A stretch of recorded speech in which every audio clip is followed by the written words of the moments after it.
সুপ্রিয় দর্শকবৃন্দ, আসসালামু আলাইকুম রহমতুল্লাহি ওয়া বারাকাতুহু। প্রীতি ও শুভেচ্ছা নেবেন। আশা করি সকলেই ভালো আছেন। গতকালকে ভারতের কয়েকটি রাজ্যে বিধানসভা নির্বাচনে আলাদা করে নজর কেড়েছে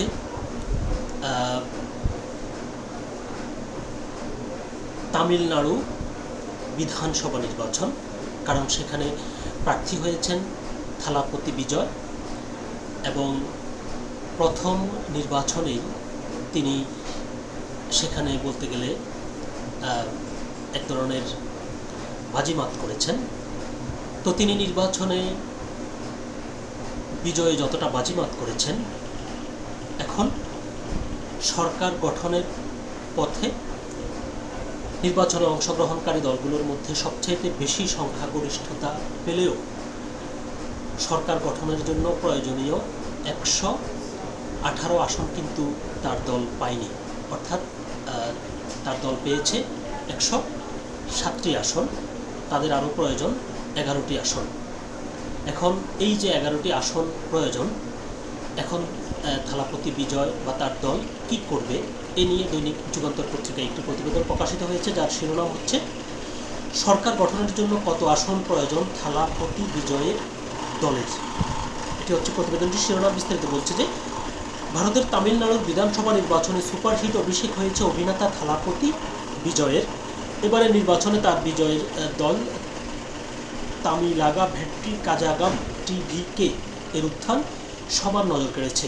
হাতে 107টি আসন নিয়ে অভিনেতা থেকে রাজনীতিবিদ বনে যাওয়া বিজয় এবং তার দল তামিলাগা ভেট্টি কাজাগাম টিভিকে সরকার গঠন থেকে সামান্য দূরে আছেন। 234 সদস্যের তামিলনাড়ু বিধানসভায় সংখ্যাগরিষ্ঠতা পেতে তাদের প্রয়োজন ছিল আর মাত্র 11টি আসন। এখন বড় প্রশ্ন হলো, এখন কি হবে, বা রাজ্যে কি ত্রিশঙ্কু বিধানসভা হবে? তবে একক দল হিসেবে টিভিকে এই সংখ্যায় পৌঁছাতে না পারলেও সবচেয়ে বেশি আসন তাদেরই হয়েছে। একক বৃহত্তম দল হওয়ায় টিভিকে সরকার গঠনের জন্য রাজ্যপালের পক্ষ থেকে আমন্ত্রণ জানানোর সম্ভাবনা রয়েছে, এমনকি যদি তা সংখ্যালঘু প্রশাসন হিসেবেও শুরু হয়। দলের অভ্যন্তরীণ ব্যক্তিরা বাইরের সমর্থন পাওয়ার ব্যাপারে আত্মবিশ্বাসী। তারা দ্রাবিড় মুন্নেত্রা কাজাগামের সঙ্গে বর্তমানে জোটবদ্ধ দলগুলোর সম্ভাব্য সমর্থনের দিকে ইঙ্গিত করেছেন, যার মধ্যে রয়েছে কংগ্রেস, যারা 5টি আসন জিতেছে, ভারতীয় কমিউনিস্ট পার্টি সিপিআই, ভারতের কমিউনিস্ট পার্টি মার্ক্সবাদী সিপিআইএম এবং বিদু থালাই চিরু থাইগাল কাচ্ছি ভিসিকে, যারা প্রত্যেকটি 2টি করে আসন পেয়েছে। এর আগে 2006 সালের সংখ্যালঘু ডিএমকে সরকার বাইরের সমর্থনে টিকে গিয়েছিল। এমন পরিস্থিতিতে ডিএমকে নেতৃত্বাধীন জোটের মধ্যে একটি নতুন বিন্যাস ঘটতে পারে। বিশেষ করে কংগ্রেস নির্বাচনের আগে টিভিকের সঙ্গে একটি সম্ভাব্য জোটের কথা ভেবেছিল এবং ডিএমকের চেয়ে বেশি আসন নিশ্চিত করতে সেটিকে কাজে লাগিয়েছিল, যা জোটের মধ্যে আগে থেকেই বিদ্যমান টানাপোড়েনের ইঙ্গিত দিচ্ছে। টিভিকের জন্য আরেকটি সম্ভাব্য পথ হলো পাট্টালি মাক্কাল কাচ্ছির ডিএমকে সমর্থন, যাদের 5টি আসন রয়েছে। তবে অল ইন্ডিয়া আন্না দ্রাবিড় মুন্নেত্রা কাজাগামের সঙ্গে কোনো সরাসরি সম্পৃক্ততার সম্ভাবনা কম বলেই মনে হচ্ছে, কারণ দলটি ভারতীয় জনতা পার্টি বিজেপির সঙ্গে জোটবদ্ধ, যাকে বিজয় তার আদর্শগত প্রতিপক্ষ হিসেবে বর্ণনা করেছেন।